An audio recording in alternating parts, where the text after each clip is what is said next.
로마노가 맨시티와 아스날이 크루피를 노리고 있으며 리버풀 또한 경쟁에 참여할 수도 있다. 그리고 PSG 또한 최우선 타겟인 알바레즈의 상황을 지켜보며 크루피에게 관심을 갖고 있다라고 이제 언급을 했었죠. 그러니까 PSG 입장에서는 알바레즈가 최우선 타겟인데 입장을 정확하게 지금 전달을 하지 않은 모양이에요. 이래서 이제 크루피까지 지금 같이 이제 고려를 하고 있는 중이다라고 생각을 하면 될 것 같고, 맨시티랑 아스날이 이제 연락을 넣었다고 하긴 하는데 이거는 이제 로마노 화법이니까 어느 정도는 걸러서 이제 생각을 해야 된다. 어느 정도는 걸러서 들어야만 한다 생각을 합니다. 그리고 중요한 거는 크루피 에이전트가 무사 시소코라고 그 MK 스포츠라는 에이전시의 대표거든요. 근데 이 MK 스포츠라는 에이전시의 가장 대표격의 선수가 덴벨레인데, 덴벨레를 포함해서 바르콜라, 두에 등의 선수들이 PSG에서 활약을 하고 있어요. 따라서 에이전시와 구단 간의 관계가 매우 좋다라고도 이제 할 수가 있는 부분이죠. 애초에 일단은 베이스가 프랑스니까. 하지만 맨시티 또한 라얀 셰르키가 해당 에이전시의 선수이기 때문에 교류가 활발하다고 할 수는 없겠지만 아예 없는 건 아니라고 이제 볼 수가 있겠죠. 그리고 아직 뭐 이 종류에 대한 윤곽이 잡힌 눈치는 아닌데, 어제 그 산티아우나가 기사로 최대 1억 유로가 필요할 것이라고 언급하기는 했어요. 그러니까 파운드로 치면은 85만 파운드이거든요. 이제 막 프리미어리그 데뷔 시즌을 치룬 선수에게 책정된 가격이 8,500만 파운드다라는 거는 사실 살짝 부담이 되지 않을 수가 없다라는 생각이 좀 들기도 하는데, 그 본머스가 이 선수를 처음에 영입할 때 1,000만 파운드 수준밖에 들어가질 않았었거든요. 그러니까 정확히 1,300만 유로였던 것 같아요. 적은 비용이 들어갔었던 선수를 8,500만 파운드에 만약에 판매를 하게 되면은 1년 만에 7,000만 파운드 이상의 흑자를, 그러니까 잭팟을 터트린다는 뜻이 되는 것이기도 한데,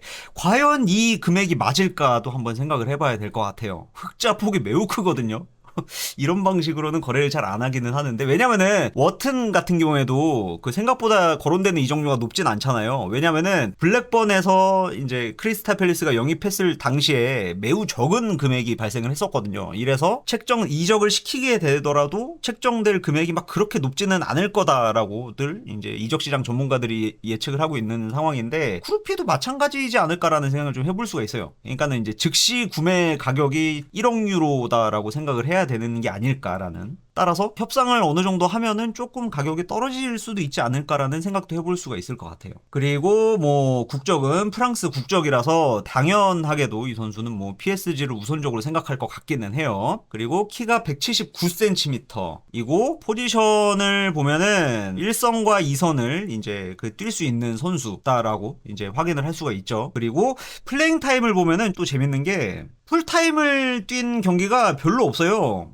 뭐 90분 한 번 있고, 뭐 89분 뛴 적 있고, 뭐 85분, 86분 뭐 요렇게 플레잉 타임이 어느 정도 조절이 되어 있는데, 이거는 이라올라가 어느 정도는 공들여서 각 잡고 키우고 있는 중이기 때문이라고도 유추를 해볼 수가 있겠죠. 부상 방지를 위해서라도. 아무래도 나이가 어린 선수니까 말이죠. 그리고 이 선수의 히트맵을 보면은 이제 어느 지점에서 주로 뛰는 선수인지를 알 수가 있는 부분이잖아요. 그래서 이 선수가 스트라이커로 나왔을 때 그렇다면은 어떻게 뛰었는지를 확인해 보지 않을 수가 없습니다. 이 선수가 썬더랜드전에서 스트라이커로 프론트맨으로 이제 출전을 했었다고 해요. 그래서 이 지점에서 어떻게 뛰었는지 히트맵을 보자면은 이렇게 굉장히 뭐 폭넓게 뛰고 있는 모습을 확인해 볼 수가 있죠. 이래서 이것만 보더라도 이 선수는 정통 스트라이커와는 거리가 좀 있다라고 볼 수가 있고, 세컨톱 혹은 펄스9도 가능할 수도 있겠다는 생각을 해볼 수도 있는데, 통계를 보면은 이 선수가 어떤 스타일의 선수인지를 조금 더 명확하게 구체적으로 알 수 있을 것 같아요. 이래서 이것도 통계도 한번 준비를 해봤습니다.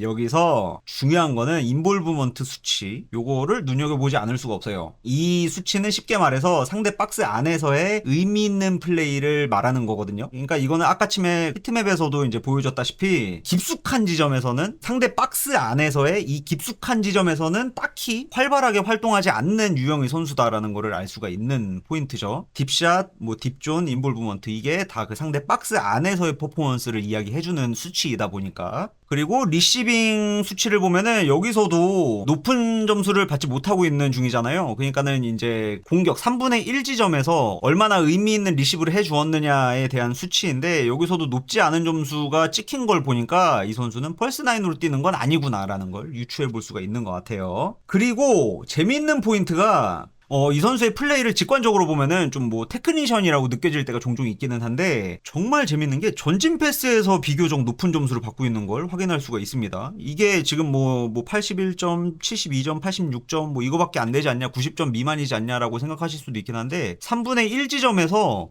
90점 넘는 점수를 받는 거는 패스의 탤런트를 갖고 있는 선수들이나 이제 그 정도가 되거든요. 왜 아무래도 이제 밀집된 지역으로 모험적인 패스를 시도하는 것이기 때문에 점수가 막 그렇게 높게 나올 수가 없어요. 근데 여기서 보면은 패스에서 저는 이 부분에서 깜짝 놀랐습니다. 제법 높은 점수를 받고 있는 걸 보니까요. 특히 여기서 보면은 재밌는 게 여기 롱 패스에서 지금 86점을 지금 받고 있는 중이잖아요. 그리고 여기 크리에이션 부분에서 스루볼 패스에서 93점을 받고 있는 걸 확인해 볼 수가 있습니다. 그러니까 롱 패스와 스루볼 패스를 접목해서 해석을 해보자면은 3분의 1 지점에서의 모험적인 패스를 제법 잘 활용할 줄 아는 선수다라고 유추를 해볼 수가 있는 거죠. 그러니까 이 선수는 도전적인 패스 시도도 제법 하는 선수이고 이에 대한 성공률도 낮지 않은 선수다라고 해석을 해볼 수가 있을 것 같아요. 그러니까는 뭐 직관적인 스탯이 뭐 13골이다라고 해서 이 선수가 이제 뭐 골에만 탐욕을 부리는 선수라고 해석해서는 안 된다는 거죠. 다시 한번 말씀드리지만은 박스 안에 박혀 있는 퍼포먼스를 딱히 보여주는 선수가 아니기 때문에 수치와는 다르게 어느 정도는 이타적인 선수인지도 모르겠다. 도전적인 시도도 제법 할 줄 아는 선수이다. 라고도 이제 해석을 해볼 수가 있을 것 같아요. 그리고 또 재미있는 수치가 뭐냐면은 여기서 보면은 리커버리랑 디펜시브 액션 수치거든요. 리커버리가 지금 91점이 찍혀 있고 디펜시브 액션 배 비 95점이 찍혀 있는 모습을 확인할 수가 있어요. 그러니까 이게 뭐냐면은 이선 자원의 리커버리 수치가 높다는 거는, 그러니까는 이제 세컨톱으로 뛴에도 불구하고 리커버리 수치가 높다고 지금 표기가 되어 있는 거는 공격수들의 압박으로 당황한 수비수들이 이제 황급히 걷어낼 때 패스 미스가 나오는 경우가 종종 있잖아요. 요럴 때 이제 적절하게 캐치해낼 수 있는 지능을 갖고 있다라고도 해석을 해볼 수가 있어요. 그러니까 세컨볼을 잘 따낸다라고 해석을 해야 되는 부분인 거죠. 따라서 활동량이 왕성하다고 할 수는 없겠지만은 세컨볼을 따낼 줄 아는 스마트함을 갖춘 선수다라고 보면 될 것 같아요. 그리고 디펜시브 액션, 그러니까는 수비 가담도 적절하게 좀 어느 정도는 해주는 선수다라고도 이제 해석을 해볼 수가 있는 거고요. 맨시티에서는 이와 비슷한 유형의 선수를 2명이나 보유하고 있는 중이죠. 마르무시랑 티자니. 이 두 명의 선수들을 꼽아볼 수가 있을 것 같은데, 티자니를 이 선수랑 비교하는 거는 득점력에서부터 쿠루피랑 그 어느 정도의 격차가 좀 있다고 생각돼요. 쿠루피는 아까도 말씀드렸다시피 프리미어리그 데뷔 시즌에 무려 13골이나 성공시킨 선수니까 말이죠. 그래서 마르무시랑 비교를 좀 해보자면은 요게 이제 보라색이 마르무시고 초록색이 쿠루피예요. 그래서 마르무시랑 비교를 해보자면은 패스 성공률이나 아니면은 수비 가담적인 면에 있어서만큼은 역시나 이제 마르무시가 우위를 점하고 있는 모습을 확인할 수가 있습니다. 마르무시도 이제 활동량이 왕성한 선수이고 전방 압박도 매우 열심히 하는 선수이고 수비 가담도 진짜 많이 하는 선수이죠. 활동량이 좋은 선수이다 보니까. 그런데 반대로 피니시 퀄리티적인 면에 있어서는 확실히 쿠루피가 우위를 점하고 있는 모습이에요. 득점력이 이번 시즌 마르무시도 좀 많이 좋지 못했었던 관계로 여기서 좀 차이가 좀 크게 벌어지는 모습을 우리가 확인을 할 수가 있습니다. 지난 시즌에 맨시티는 여러 크고 작은 그런 문제가 있긴 했었지만은 펩이 가장 많이 이야기했었던 요소가 홀란드 이외의 스코어러, 즉 그 세컨 스코어러의 부재였거든요. 그랬기 때문에 그 문제는 결국에는 세메뉴를 영입하게 되는 계기가 되어주기도 하죠. 이 문제 때문에. 물론 이제 마레스카 같은 경우에는 어떤 방식을 선호하게 될지 모르겠지만은 직관적인 득점력을 우선시한다면은 쿠루피를 영입하는 게 이상적인 것 같다는 생각이 들기는 합니다. 개인적인 생각으로는요. 그렇다면은 최소 마르무시나 티자니를 매각해야만 가능한 시나리오일 것 같긴 한데 쉽게 판매할 수 있는 사이즈는 아니죠. 이 두 명의 선수들이 주급이 매우 높으니까.